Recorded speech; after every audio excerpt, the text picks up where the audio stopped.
সতর্ক করছি ঠাকুরগাঁ জেলা সহ বাংলাদেশের প্রত্যেকটি নাগরিককে, বর্তমানে ঠাকুরগাঁ সহ বাংলাদেশের প্রত্যেকটি জেলাতে মাদকাসক্ত ছেলেপেলে অনেক বৃদ্ধি পেয়েছে। আসসালামু আলাইকুম। আপনারা জানলে খুশি হবেন যে আমাদের ঠাকুরগাঁ 88টি মানব সেবা সংগঠন রয়েছে, যে সংগঠনগুলোর কাজ হলো মানুষের সেবা দেওয়া। কিন্তু আমাকে অতি দুঃখের সহিত বলতে হচ্ছে 88টি মানব সেবা সংগঠন থাকার পরেও কালকে বড় ভাইকে এই দোয়ার ওই দোয়ার যাওয়ার পরে টাকার পর্যাপ্ত টাকা না থাকাতে তার পিতাকে মৃত্যুবরণ করতে হইলো।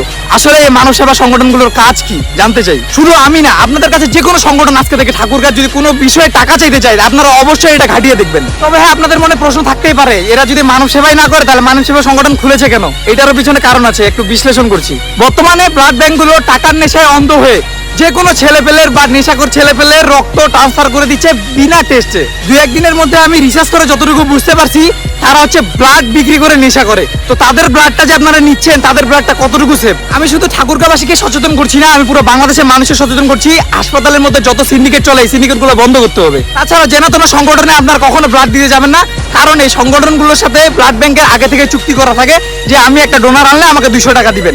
আর সব থেকে বড় কথা হচ্ছে যে গত 2 দিনের রিসার্চে আমি যতটুকু বুঝতে পারছি, এই সংগঠনগুলোর কাজ হলো কারো যদি ব্লাডের প্রয়োজন হয়, এই ব্লাড গুলো বিক্রি করে খাওয়া। আসলে কতটা জঘন্য এরা, যে মানুষের ব্লাড নিয়ে আসে এরা বিক্রি করে খায়। এই সিন্ডিকেট আপনারা ভাঙতে পারবেন। আপনারা নিজে যাবেন, জিজ্ঞাসা করবেন, রুগীকেও জিজ্ঞাসা করবেন এবং ব্লাড ব্যাংকের ওনারকেও জিজ্ঞাসা করবেন। কোনো প্রকারের টাকা দুর্নীতি যেন এগুলাতে না চলে।